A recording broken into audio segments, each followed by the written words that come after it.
क्या कभी सोचा है कि एक ही वायु शरीर में अलग-अलग काम कैसे कर लेती है? मतलब जैसे एक ही इंसान ऑफिस में बॉस है और घर पर पिता।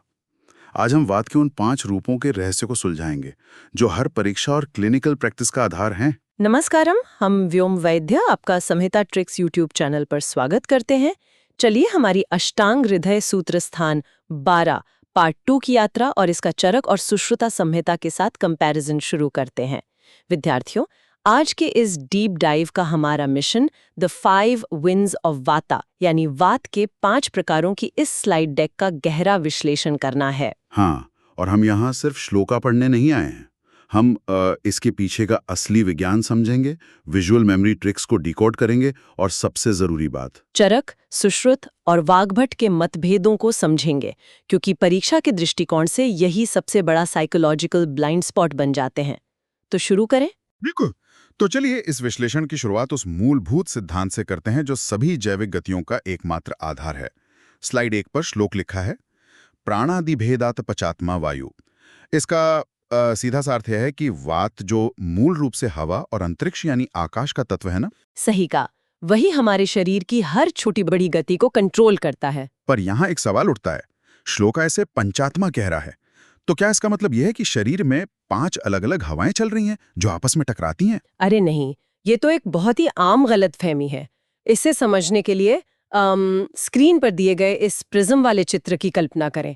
जरा सोचिए, जब एक सफेद रोशनी किसी प्रिज्म से गुजरती है तो वो 5 अलग-अलग रंगों में बन जाती है ना? हाँ बिल्कुल, 7 रंगों में बनती है वैसे, पर उदाहरण के लिए 5 मान लेते हैं। राइट। तो क्या वो 5 अलग-अलग रोशनियां हैं? नहीं, स्रोत तो एक ही है। ठीक उसी तरह वायु एक ही है, लेकिन अपने स्थान और शारीरिक कार्यों के आधार पर ये 5 आत्माओं या कहें तो 5 अलग-अलग जॉब टाइटल्स में बन जाता है। प्राण, उदान, व्यान, समान और अपान। एक सेकंड रुकिए। तो क्या इसका मतलब ये हुआ कि हम 5 अलग-अलग कर्मचारियों की बात नहीं कर रहे हैं? ये तो एक ही कर्मचारी है जो अलग-अलग डिपार्टमेंट में बैठकर अलग-अलग काम कर रहा है? एग्जैक्टली, यही तो इस पूरे विज्ञान की खूबसूरती है। वायु एक ही है, बस उसकी ड्यूटी और उसका कैबिन बदल जाता है। शरीर के जिस हिस्से में वो जाती है, वहां की जरूरत के हिसाब से उसका काम बदल जाता है। वाह, ये नजरिया तो इसे बहुत लॉजिकल बना देता है। तो चलिए वायु के पहले और सबसे महत्वपूर्ण रूप की बात करते हैं, प्राणवायु, जिसे जीवन की आंतरिक धारा भी कहा जाता है। स्लाइड 2 पर आचार्य वाग्भट का श्लोका है, जिसमें लिखा है कि ये सबसे ऊपर रहती है, राइट? हाँ, श्लोका है, प्राणो अत्र मूर्धागा, उरा कंठा चरो बुद्धि, हृदेन्द्रिय चित्तधृक्, श्टीवाना क्षवथु उद्गार, निश्वासा अन्न प्रवेशा कृत। यानी इस वायु का मुख्य स्थान मूर्धा यानी सर है और ये छाती और गले में घूमती है। और इसके काम देखिए विद्यार्थियों, ये बुद्धि, हृदय, इंद्रियों और चित्त को धारण करती है, यानी इनकी होल्डिंग पावर है। और फिजिकल लेवल पर ये थूकना, छींकना, डकार लेना, सांस लेना और भोजन निगलने का कार्य करती है। लेकिन मुझे यहाँ एक चीज हजम नहीं हो रही। थूकना या छींकना समझ में आता है, पर हवा चित्ता या बुद्धि को कैसे धारण कर सकती है? हवा का होल्डिंग पावर से क्या लेना देना? ये बहुत ही गहरा सवाल पूछा आपने। इसे समझने के लिए हमें प्राण वायु को एक कंपनी के सीईओ की तरह देखना होगा। विद्यार्थियों, दिमाग की सबसे ऊपरी मंजिल पर बैठे उस सीईओ के मेमोरी ट्रिक का रोल प्ले सोचिए। एक अच्छा सीईओ क्या करता है? वो कंपनी का विजन तय करता है और सब कुछ कंट्रोल करता है। बिल्कुल। हमारे शरीर में वो विजन हमारी बुद्धि और चित्ता है। प्राण वायु वो ऊर्जा है जो हमारे न्यूरॉन्स की फायरिंग को सही दिशा में रखती है ताकि हमारा दिमाग भटक न जाए। यही इसकी होल्डिंग पावर है। अच्छा, मतलब ये फ्रंट डोर को भी कंट्रोल करता है। शरीर में क्या अंदर आएगा, जैसे सांस और खाना, और क्या बाहर जाएगा? हाँ जी। और क्लिनिकली सोचिए, अगर किसी को निगलने में तकलीफ है, जिसे हम डिस्फेजिया कहते हैं, या उसकी याददाश्त और फोकस बार बार टूट रहा है, तो इसका सीधा मतलब है कि टॉप फ्लोर पर बैठा सीईओ अपना काम ठीक से नहीं कर रहा। प्राण वायु की दृष्टि हो गई है। वाह, तो मतलब प्राण सिर्फ सांस नहीं है, ये पूरा कमांड सेंटर है। एकदम सही पकड़ा आपने। अब अगली स्लाइड को देखते हुए चलिए अलग अलग संहिताओं की क्रॉस संहिता तुलना करते हैं, क्योंकि यहीं पर परीक्षा का सबसे बड़ा ट्रैप होता है विद्यार्थियों के लिए। हाँ, अगर हम आचार्य चरक की बात करें तो उन्होंने प्राण वायु के इस कमांड सेंटर को थोड़ा और विस्तार दिया है। वो स्पष्ट रूप से जीभ, मुंह और नाक को भी इसके संचार क्षेत्र में जोड़ते हैं। और वहीं आचार्य सुश्रुत का नजरिया थोड़ा और प्रैक्टिकल है। वो इसे वक्रचारी यानी मुंह में चलने वाला और देहाद्रिक कहते हैं। देहाद्रिक यानी शरीर को धारण करने वाला। हाँ, क्योंकि सुश्रुत एक सर्जन थे ना, तो उनका पूरा जोर इस बात पर रहता था कि शरीर कैसे टिका हुआ है। इसलिए वो प्राण को भोजन, आमाशय तक पहुंचाने और देह को धारण करने वाली शक्ति मानते हैं। लेकिन आचार्य सरांगाधर तो पूरी तरह से अलग दिशा में जाते हैं। वो कहते हैं हृदय प्राणः, यानी प्राण वायु हृदय में स्थित है। ये तो वाग्भट और चरक के मूर्धा वाले स्थान से बिल्कुल अलग हो गया। और इसी विरोधाभास में हमारा विजुअल मेमोरी ट्रिक छुपा है, जिसे हम दृक ड्यूअल कहते हैं। विद्यार्थियों, ध्यान दें, परीक्षक आपके दिमाग के साथ कैसे खेलता है। वो पूछेगा, चित्तदृक किसने कहा है? तो याद रखें, वाग्भट मन और चित्त की बात करते हैं। बिल्कुल। लेकिन अगर देहाद्रिक आ जाए तो सुश्रुत, क्योंकि सुश्रुत शरीर यानी देहा के सर्जन है। और शारंगधर के लिए हमारी ट्रिक है टारगेट प्रैक्टिस। कल्पना कीजिए कि शारंगधर सीधे हृदय पर तीर चला रहे हैं, क्योंकि केवल वही कहते हैं हृदय प्राणः। चित्ताद्रिक वाग्भट और देहाद्रिक सुश्रुत, ये बहुत ही लॉजिकल तरीका है याद रखने का। अब सांस अंदर आ गई, दिमाग सेट हो गया, लेकिन हम अपनी बात कैसे कहते हैं, ये हमें वायु के दूसरे रूप पर ले जाता है, उड़ान वायु, जो अभिव्यक्ति की ऊर्ध्वगामी धारा है। राइट। हाँ, स्लाइड 4 पर श्लोक है, उरस्थानम उदानस्य नासा नभि गलांस चरित वाक् प्रवृत्ति प्रयत्न ऊर्जो बला वर्ण स्मृति क्रिया। इसका मुख्य स्थान उरा यानी छाती है और ये नाक, नभि और गले में चलती है। इसके कार्य हैं बोलना, प्रयत्न, ऊर्जा, बल, वर्णा यानी चेहरे की चमक और स्मृति मतलब याददाश्त। वही तो मुझे अजीब लग रहा है। मैं ये समझ सकता हूं कि आवाज को गले से ऊपर उठाना उड़ान का काम है, लेकिन स्मृति, हवा कोई भूली हुई बात कैसे याद दिला सकती है? इसे ऐसे समझिए, उड़ान हमेशा अपवर्ड यानी ऊपर की ओर गति करता है। कल्पना करें कि ऊर्जा का एक प्रवाह नीचे से ऊपर की तरफ बह रहा है। इंसान के जीवन में जो कुछ भी उसे ऊपर उठाता है वो उड़ान है।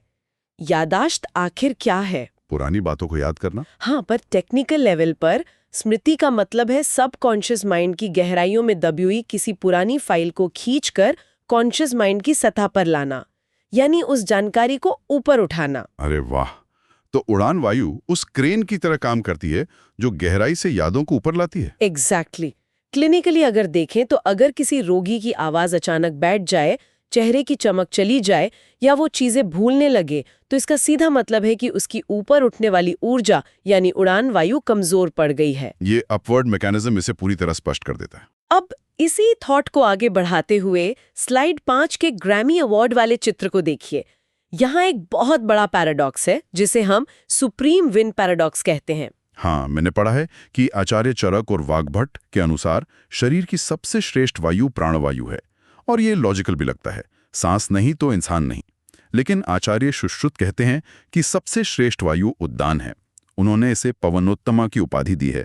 ऐसा क्यों? सुश्रुत तो सर्जन थे, उन्हें तो प्राण को श्रेष्ठ मानना चाहिए था ना। यही तो आयुर्वेद की खूबसूरती है। इसे समझने के लिए हमें सुश्रुत की फिलॉसफी में जाना होगा। सुश्रुत मानते थे कि सिर्फ जिंदा रहना काफी नहीं है।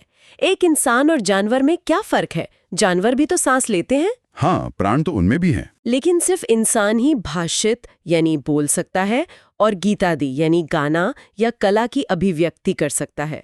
सुश्रुत के लिए इंसान का विकास उसकी अभिव्यक्ति में है, जो उड़ान का काम है। क्या बात है। विद्यार्थियों, इसे हमेशा के लिए याद रखने के लिए दिमाग में इस ग्रामी अवार्ड फंक्शन की कल्पना करें।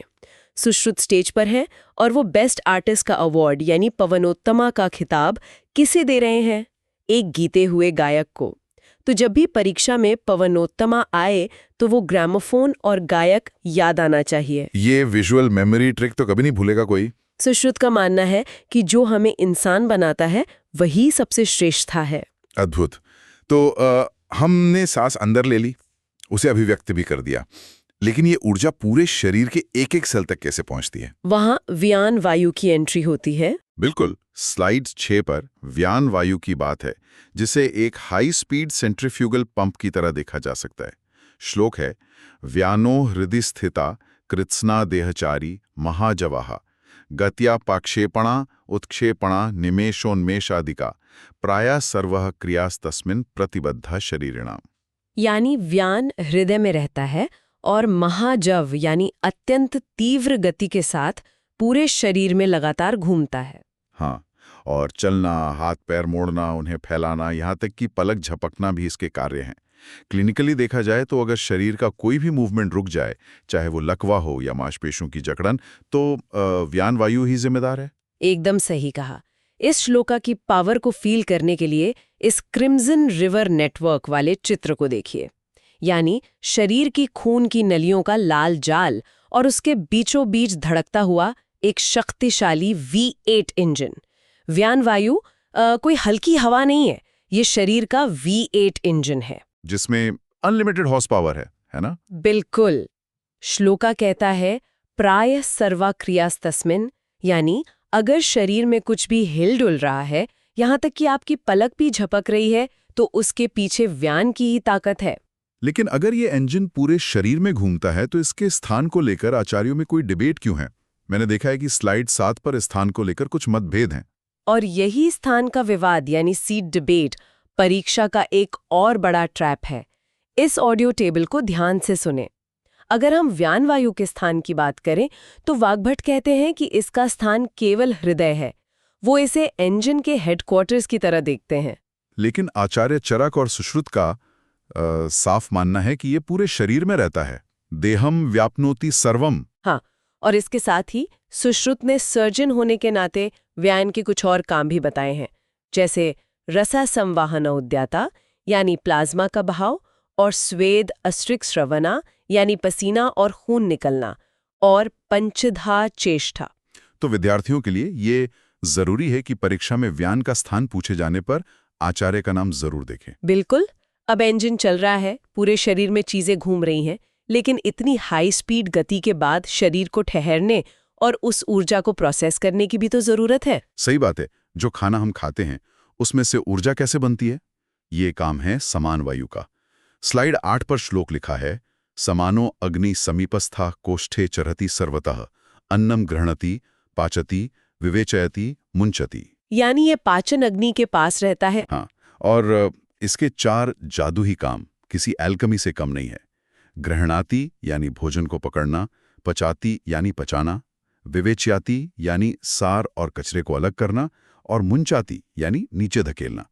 पर यहाँ एक कंफ्यूजन है। हवा खाना कैसे पचा सकती है? पकाने का काम तो आग का है ना? बहुत ही शानदार सवाल है ये। देखिए, आग कभी भी बिना हवा के नहीं जल सकती। कल्पना कीजिए एक लोहार की भट्ठी की। लोहार जब भट्ठी जलाता है तो वो कोयले को ढोंकनी से हवा देता है, तभी तो आग तेज होती है ना? अच्छा, तो समान वायु वही ढोंकनी है। एग्जैक्टली। इसे एक सॉर्टिंग मशीन और भट्ठी की तरह देखिए। समान वायु उस भट्ठी के पास बैठा है। वो सबसे पहले भोजन को रिसीव करता है, फिर भट्ठी में हवा फूंककर आग को तेज करता है, जिससे खाना पकता है। और फिर एक स्कैनर की तरह अच्छे विटामिन्स को एक तरफ और कचरे को दूसरी तरफ कर देता है। हाँ, क्लिनिकली सोचिए, अगर किसी को इरिटेबल बाउल सिंड्रोम या IBS है, या खाया हुआ खाना शरीर को नहीं लग रहा, तो इसका मतलब ये सॉर्टिंग मशीन खराब हो गई है। सार और कित अलग नहीं हो पा रहे। तो समान वायु सिर्फ हवा नहीं है, बल्कि पाचन तंत्र का अल्टीमेट कैटलिस्ट है। बिल्कुल। और बिना नया श्लोका पढ़े इसी अल्टीमेट कैटलिस्ट के बारे में अगली स्लाइड को देखिए। आचार्यों के बीच इस कैटलिस्ट को लेकर एक बहुत ही रोचक अंतर है। हाँ, मैंने देखा। आचार्य चरक कहते हैं कि समान वायु स्वेद, दोष और अंबु वहनी स्रोतस यानी पानी के चैनल्स में भी रहती है। लेकिन उन्होंने जो सबसे अहम कीवर्ड दिया है वो है अग्नि बलप्रद, यानी पाचन अग्नि को ताकत देने वाला। वहीं सुश्रुत इसे आम पक्वाशय चर कहते हैं, यानी आमाशय और पक्वाशय के बीच घूमने वाले। विद्यार्थियों, यहाँ मेरी इस पक्की ट्रिक को ध्यान से सुने। अगर परीक्षा के प्रश्न पत्र में कहीं भी अग्नि बलप्रद शब्द दिख जाए तो बिना कुछ और सोचे समान वायु पर टिक कर दीजिए। ये इसका अचूक निशान है। ये ट्रिक तो सच में लाइफ सेवर है एग्जाम में। अब समान वायु ने अपना काम कर दिया, न्यूट्रिशन शरीर में चला गया और कचरा अलग हो गया। अब इस कचरे का क्या होगा? यहाँ से हम वायु के 5वें और अंतिम रूप की तरफ आते हैं, अपान वायु, जिसे हम रिलीज का झरना कह सकते हैं। बिल्कुल। स्लाइड 10 पर श्लोक है, अपानो अपानगः श्रोणी बस्ती मिद्रा उरु गोचरा शुक्रार्तावा शक्रेन मूत्र गर्भ निष्क्रमणा क्रिया। ये बड़ी आंत, पेल्विस, मूत्राशय और जांघों में रहता है। ये द ग्रेट एक्सपेलर यानी महान निष्कासक है, जो शुक्र, आर्तावा यानी मेंस्ट्रुअल फ्लूइड, मल, मूत्र और गर्भ को बाहर निकालता है। लेकिन एक मिनट, अगर ये सिर्फ चीजों को नीचे की तरफ खींचने वाला गुरुत्वाकर्षण यानी ग्रेविटी है, तो चीजें तुरंत बाहर क्यों नहीं गिर जाती? यही तो अपना वायु का सबसे बड़ा रहस्य है। इसे समझने के लिए अगली स्लाइड के विजुअल को देखें। एक विशाल वाटरफॉल यानी झरने की कल्पना कीजिए, जो एक मजबूत बांध के पीछे रुका हुआ है। अपान वायु सिर्फ ग्रेविटी नहीं है, ये उस बांध का वाल्व भी है। अच्छा, मतलब एक क्लॉकवर्क की तरह। हाँ, आचार्य सुश्रुत ने इस पूरी प्रक्रिया को सिर्फ एक छोटे से शब्द में समेट दिया है, और वो शब्द है काले। काले यानी सही समय। एग्जैक्टली। सुश्रुत कहते हैं कि अपान का प्राथमिक स्थान पक्वाधन है, लेकिन ये हर चीज को सिर्फ तभी बाहर निकालता है जब उसका काले यानी सही फिजियोलॉजिकल टाइम आता है। अपान सिर्फ धक्का नहीं मारता, वो टाइमिंग का मास्टर है। वाह, ये तो बहुत डीप बात है। यानी वो एक बच्चे को पूरे 9 महीने तक माँ के गर्भ में सुरक्षित होल्ड करके रखता है। बिल्कुल। और जब सही समय आता है, केवल तभी वो वॉल्व खोलता है। अगर ये वॉल्व समय से पहले खुल जाए तो प्रीमेच्योर डिलीवरी होती है, और अगर समय के बाद तक बंद रहे तो कब्ज या कॉन्स्टिपेशन जैसी समस्या होती है। क्लिनिकली अगर देखें, निष्कासन की टाइमिंग में कोई भी गड़बड़ी अपान वायु के फेलियर को दिखाती है। ये सच में अद्भुत है।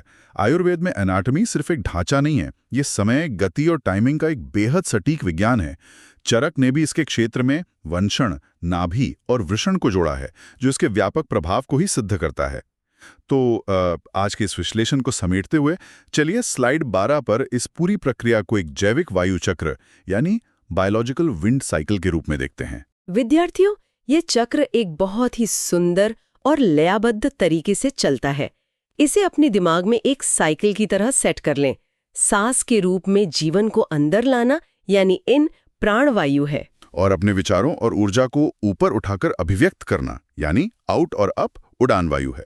उस ऊर्जा को हृदय के इंजन से चारों ओर पंप करना यानी अराउंड व्यान वायु है। भोजन को भीतर रखकर पकाना और छांटना यानी विदिन समान वायु है।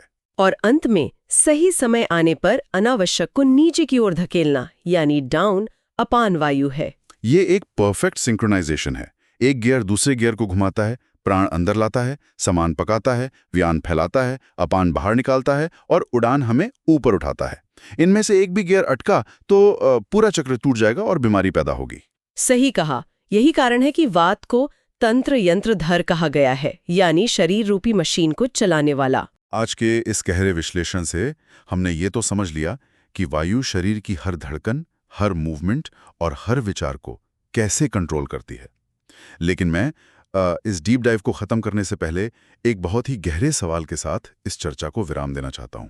जरा सोचिए, जब व्यक्ति ध्यान यानी मेडिटेशन की अत्यंत गहरी अवस्था में होता है, जब शरीर की सभी बाहरी गतियां शून्य हो जाती हैं, हाँ, जब श्वास की गति और यहाँ तक के आंतरिक विचार भी लगभग शून्य हो जाते हैं, तब इन पांचों वायुओं के बीच का यह हाई स्पीड साइकिल किस तरह खुद को संतुलित करता होगा। क्या व्यान का इंजन धीमा हो जाता है? क्या उड़ान का ऊपर उठना रुक जाता है? इस ठहराव में प्राण की सूक्ष्म गति क्या होती है? इन सवालों पर मनन कीजिएगा, क्योंकि आयुर्वेदा सिर्फ शरीर का नहीं, चेतना का भी विज्ञान है। हमारे YouTube चैनल को सब्सक्राइब करना ना भूलें। अपना प्रेम बनाए रखें। आपका कमेंट्स में फीडबैक हमें और ज्यादा मेहनत करने के लिए ऊर्जा देता है। Thank you for loving our work. Keep practicing these visuals and we'll see you in the next lecture on Samhita Tricks YouTube channel.